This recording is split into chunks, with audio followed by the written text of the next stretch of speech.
नमस्कार दोस्तों, study by S के स्कूल चैनल में आप सभी का स्वागत है। आज का यह वीडियो कक्षा 12 यूपी बोर्ड हिंदी सामान्य एवं साहित्यिक हिंदी के छात्र एवं छात्राओं के लिए बहुत ही महत्वपूर्ण है। आज के इस वीडियो में गद्यांश और पद्यांश पर आधारित प्रश्नों के बारे में बताऊंगा कि बोर्ड परीक्षा में हिंदी गद्यांश और पद्यांश पर आधारित प्रश्नों के उत्तर कैसे लिखें कि पूरा का पूरा अंक मिले, एक भी अंक न कटे। वीडियो शुरू करने से पहले आप चैनल पर नए हैं तो चैनल को लाइक व सब्सक्राइब ज़रूर करें। तो आइए समय व्यर्थ में न गंवाते हुए वीडियो शुरू करते हैं। महत्वपूर्ण गद्यांश यानी पेपर में 2 गद्य होगा, जिसमें से किसी एक गद्यांश से संबंधित प्रश्नों का उत्तर देना होगा। प्रत्येक गद्यांश से संबंधित नीचे 5 प्रश्न दिए होंगे। प्रत्येक प्रश्न 2-2 अंक का होगा, यानी कुल मिलाकर 10। एक प्रश्न 2 अंक का होगा, यानी 2 पचे 10। गद्यांश को ठीक से पढ़ेंगे क्योंकि इससे संबंधित प्रश्नों का जवाब उसी गद्यांश में निहित होगा।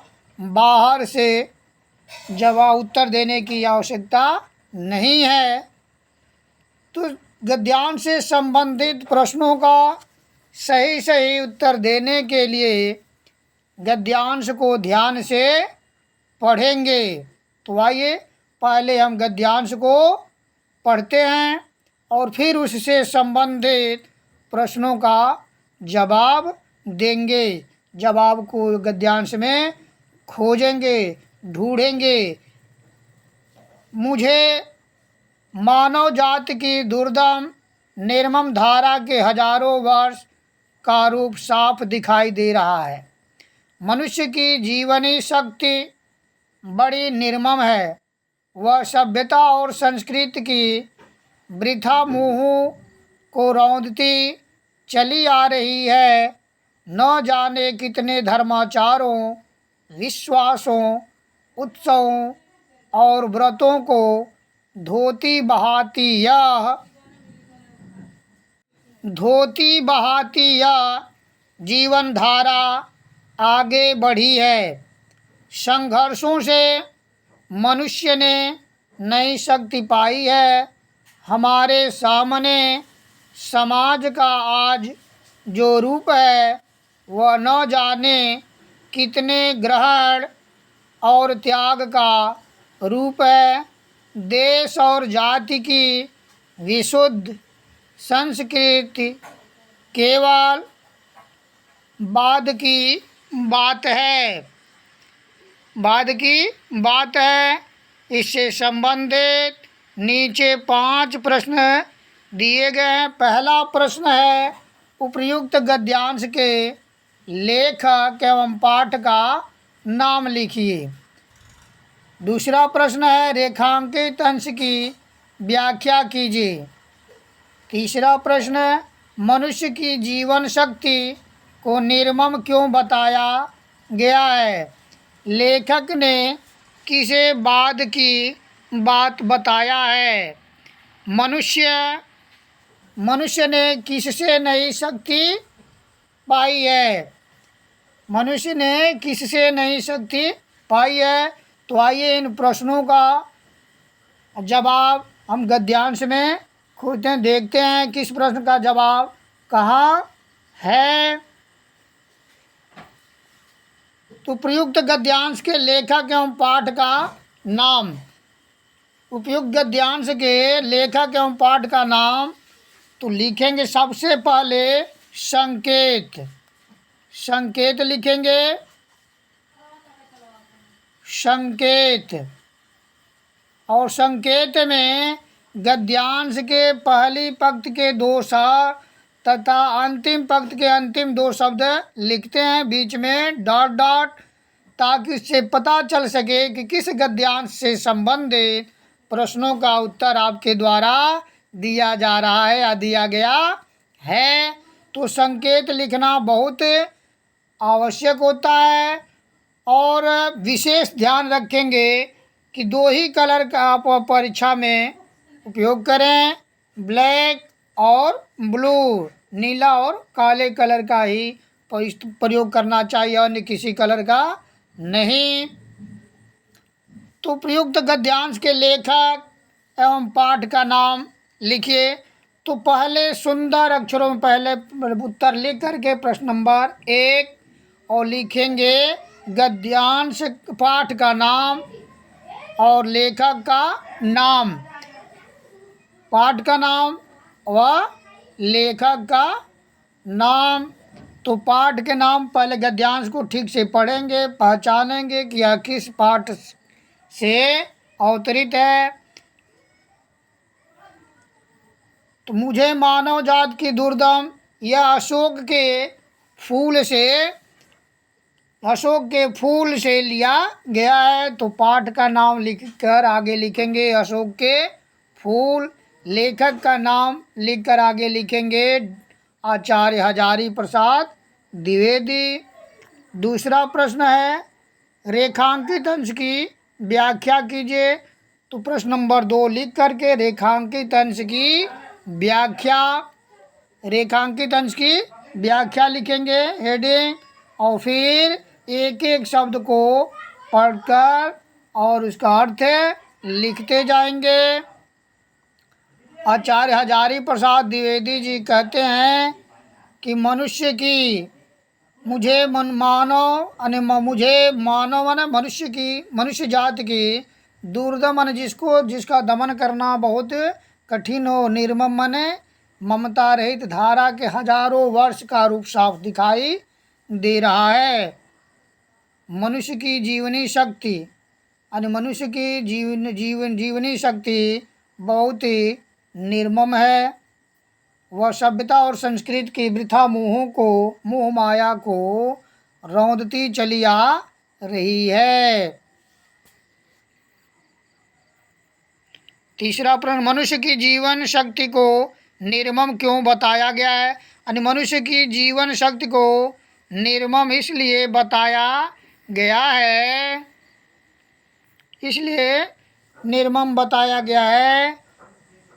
वह सभ्यता और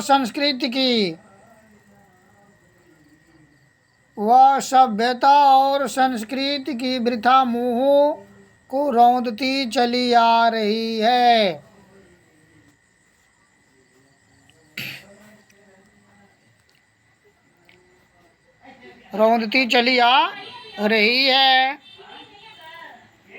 लेखक ने किसे बाद की बात बताया है? तो इसका आप जवाब देखेंगे कि इसका जवाब कहाँ गद्यांश में छिपा है। तो देश और जाति की विशुद्ध संस्कृति केवल बाद की बात है। यानी लेखक ने देश और जाति की, इसका जवाब यहाँ है, लेखक ने देश और जाति की विशुद्ध संस्कृति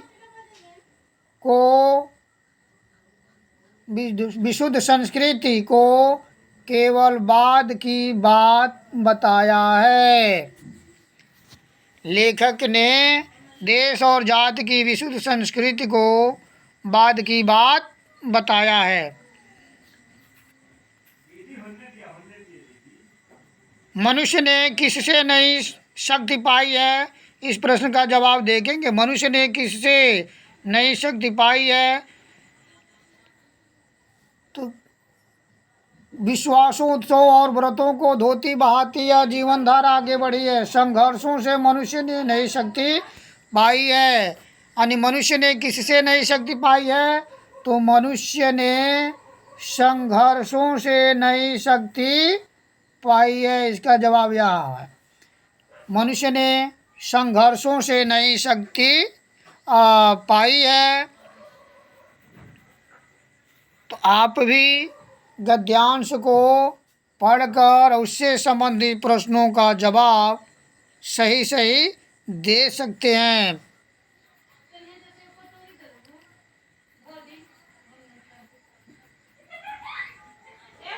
संदर्भ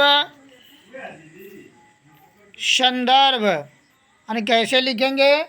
तो प्रस्तुत गद्यांश हमारी पाठ्य पुस्तक हिंदी गद्य खंड के पाठ अशोक के फूल पाठ से अवतरित है।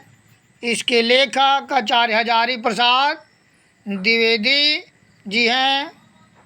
हजारी प्रसाद द्विवेदी जी हैं। अथवा इसी प्रश्न को पूछा जा सकता है कि पाठ का नाम व लेखक का नाम। तो पाठ का नाम लिखकर आगे लिखेंगे अशोक के फूल, लेखक का नाम लिखकर आगे लिखेंगे आचार्य हजारी प्रसाद द्विवेदी।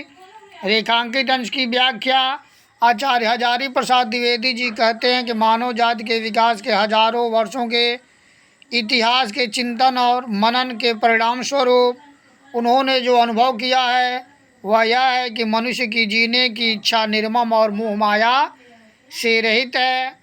सभ्यता और संस्कृति के जो व्यर्थ बंधन थे उनको रौंदते हुए आगे बढ़ती चली गई। मनुष्य की जीवनी शक्ति को निर्मम इसलिए बताया गया है क्योंकि वह सभ्यता और संस्कृति के वृथा मोह को रौंदती चली आ रही है। चौथा प्रश्न, लेखक ने देश और जाति की विशुद्ध संस्कृति को केवल बाद की बात कहा है। यानी लेखक ने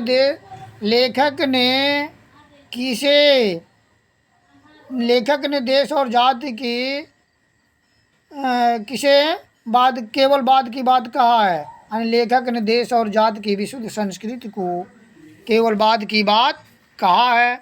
मनुष्य ने संघर्षों से नई शक्ति पाई है। यानी मनुष्य ने किससे नई शक्ति पाई? तो मनुष्य ने संघर्षों से नई शक्ति पाई। महत्वपूर्ण पद्यांश यानी जैसे गद्यांश से संबंधित प्रश्नों का जवाब दिए हैं, उत्तर दिए हैं, वैसे ही पद्यांश के आधारित प्रश्नों के भी उत्तर देंगे।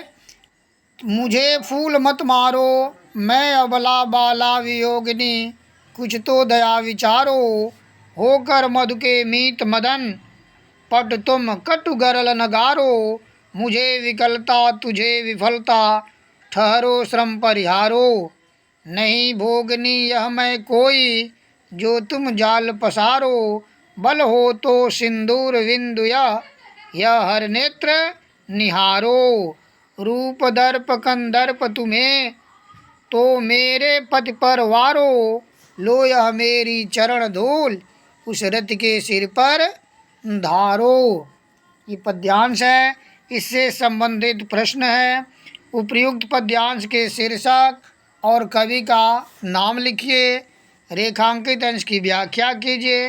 उर्मिला ने शिव का तीसरा नेत्र किसे बताया है? इस कविता में वर्णित वेदना का संबंध किससे है? मदन और गरल शब्द का अर्थ लिखिए। तो आइए इन प्रश्नों का उत्तर हम पद्यांश में खोजते हैं, ढूंढते हैं कि किस प्रश्न का जवाब कहाँ है। तो प्रयुक्त पद्यांश के शीर्षक और कवि का नाम लिखिए। तो मुझे फूल मत मारो यानी यह जो पद्यांश है यह मैथिली शरण गुप्त के गीत शीर्षक से लिया गया है। तो कवि का नाम लिखेंगे, कवि का नाम और आगे लिखेंगे मैथिली शरण गुप्त और शीर्षक का नाम लिखकर आगे लिखेंगे गीत। या अगर संदर्भ पूछा जाए तो संदर्भ हेडिंग बनाकर लिखेंगे कि प्रस्तुत पद्यांश राष्ट्र कवि मैथिली शरण गुप्त द्वारा रचित साकेत महाकाव्य से हमारी पाठ्य पुस्तक हिंदी काव्यखंड में गीत नामक शीर्षक से उद्धृत है। यानी प्रस्तुत पद्यांश राष्ट्रकवि मैथिली शरण गुप्त द्वारा रचित साकेत महाकाव्य से हमारी पाठ्य पुस्तक हिंदी काव्यखंड में गीत शीर्षक से उद्धृत है या अवतरित है। रेखांकित अंश की व्याख्या।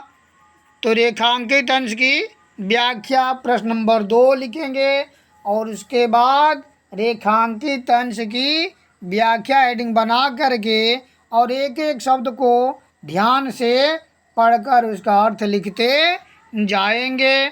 व्याख्या थोड़ा बढ़ा चढ़ाकर एक्सप्लेन करना होता है।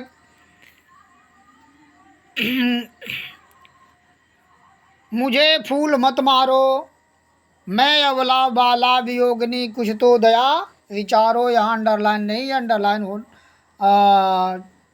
होना चाहिए। मुझे फूल मत मारो, मैं अबला बाला वियोगिनी, कुछ तो दया विचारो।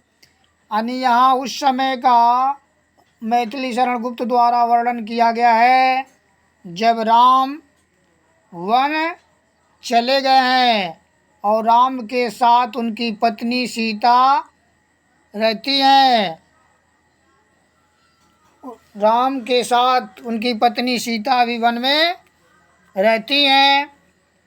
भरत और शत्रुघ्न की पत्नियां मांडवी और श्रुतकृति भी उनके साथ रहती हैं। यानी भरत और शत्रुघ्न के साथ उनकी पत्नियां भी यानी मांडवी और श्रुतकृति रहती हैं। लेकिन उर्मिला का वीरा दशा का वर्णन किया गया है मैथिली शरण गुप्त द्वारा, क्योंकि लक्ष्मण राम के साथ वन में चले गए हैं। राम के साथ वन में चले गए हैं। उर्मिला की वीरा दशा का बहुत सुंदर वर्णन किया है ऋतुओं के माध्यम से। ऋतु के माध्यम से मैथिली शरण गुप्त जी उर्मिला के वीरा दशा का वर्णन करते हुए कहते हैं कि उर्मिला वसंत ऋतु के आगमन पर कामदेव से प्रार्थना करती है कि हे कामदेव, मुझे फूल मत मारो, फूल मत मारो, यानी मुझे पुष्प रूपी बाणों से घायल मत करो। यानी हे कामदेव, आप मुझ पर मुझे पुष्प रूपी बाण मत चलाइए, क्योंकि मैं अबला बाला वियोगिनी, अबला निर्बल, मैं एक अबला वियोगिनी माने विरहिणी, बाला स्त्री हूँ, मैं एक वियोगिनी अबला स्त्री हूँ। कुछ तो दया विचारो, मेरी दशा को देखकर कुछ तो दया करो। हे कामदेव, आप अपने पुष्प रूपी बाणों से मुझे मत मारिए या मुझ पर मत चलाइए, क्योंकि मैं एक विरहिणी वियोगिनी अबला स्त्री हूँ। मेरी दीन दशा देखकर आप कुछ दया करो। प्रश्न नंबर 3, उर्मिला ने शिव का तीसरा नेत्र किसे बताया है? उर्मिला ने शिव का तीसरा नेत्र किसे बताया है? तो बल हो तो सिंदूर बिंदु यह हर नेत्र निहारो। सिंदूर बिंदु, उर्मिला ने सिंदूर बिंदु को शिव का तीसरा नेत्र बताया है। उर्मिला ने अपने सिंदूर बिंदु को शिव का तीसरा नेत्र बताया है। उर्मिला अपने सिंदूर बिंदु को, सिंदूर की रेखा को शिव का तीसरा नेत्र बताती हैं। इस कविता में वर्णित वेदना का संबंध किससे है? यानी इस कविता में वर्णित वेदना का संबंध किससे है? इस कविता में वर्णित वेदना का संबंध लक्ष्मण की पत्नी उर्मिला से है। किससे है? किसकी वीरदशा का वर्णन हुआ है? उर्मिला की वीरदशा का वर्णन किया गया है कवि मैथिली शरण गुप्त द्वारा। इस कविता में वर्णित वेदना, वेदना माने पीड़ा, कष्ट का संबंध किससे है? यानी इस कविता में वर्णित वेदना का संबंध लक्ष्मण की पत्नी उर्मिला से है। या आप ऐसे भी लिख सकते हैं कि इस कविता में वर्णित वेदना का संबंध उर्मिला से है।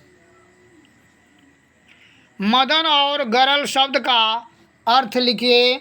मदन और गरल शब्द का अर्थ लिखना है तो आप पहले लिखेंगे शब्द और अर्थ। तो शब्द के नीचे शब्द और अर्थ के नीचे उस शब्द का अर्थ लिखेंगे। तो शब्द के नीचे मदन और अर्थ के नीचे लिखेंगे, मदन का अर्थ होता है कामदेव। और फिर शब्द के नीचे लिखेंगे गरल, और गरल का अर्थ होता है विष या जहर। जब आप ऐसे लिखेंगे तो एक भी नंबर आपका नहीं कटेगा, एक भी क्या, आधा नंबर भी, पॉइंट में भी नहीं कटेगा। इसलिए एक एक प्रश्न को ध्यान से सोच समझकर अपनी उत्तर पुस्तिका में लिखेंगे तो आपको पूरा का पूरा नंबर मिलेगा, एक भी नंबर आपका नहीं कटेगा। जैसे यहाँ मुझे फूल मत मारो, यानी संकेत में लिखेंगे मुझे फूल और सिर पर धारू। संदर्भ प्रस्तुत पद्यांश राष्ट्रकवि मैथिली शरण गुप्त द्वारा रचित साकेत महाकाव्य से हमारी पाठ्य पुस्तक हिंदी काव्य खंड में गीत शीर्षक से अवतरित है या उद्धृत है। अथवा इसी प्रश्न को पूछा जा सकता है कि कवि का नाम लिखिए और शीर्षक का नाम। तो कवि का और शीर्षक का नाम लिखकर आगे लिखेंगे गीत, और कवि का नाम लिखकर उसके आगे लिखेंगे मैथिली शरण गुप्त। रेखांकित अंश की व्याख्या। तो राम के वन गमन के समय सीता राम के साथ रहती हैं। भरत और शत्रुघ्न की पत्नियां मांडवी और श्रुतकृति भी उनके साथ रहती हैं। उर्मिला अपने पति से अलग रहती हैं क्योंकि लक्ष्मण राम के साथ वन को गए हैं।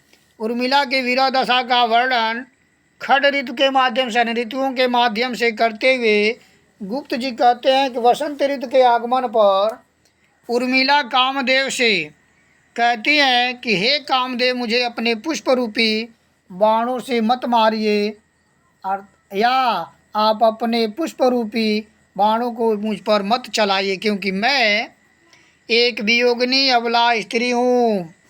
हे कामदेव, आप मेरी वीरा वेदना को देखकर मुझ पर कुछ दया करो। तीसरा प्रश्न, उर्मिला ने अपने सिंदूर बिंदु को शिव का तीसरा नेत्र बताया है। उर्मिला ने शिव का तीसरा नेत्र किसे बताया है? तो उर्मिला ने शिव का तीसरा नेत्र किसे बताया? उर्मिला ने अपने सिंदूर बिंदु को शिव का तीसरा नेत्र बताया है। इस कविता में वर्णित वेदना का संबंध किससे है? तो इस कविता में वर्णित वेदना का संबंध उर्मिला से है। मदन शब्द का अर्थ और गरल शब्द का अर्थ। मदन शब्द का अर्थ है कामदेव और गरल शब्द का अर्थ है विष या जहर। इसके साथ साथ आज का यह वीडियो पूरा होता है। मुझे उम्मीद है कि आप लोगों को यह वीडियो पसंद आएगा। धन्यवाद।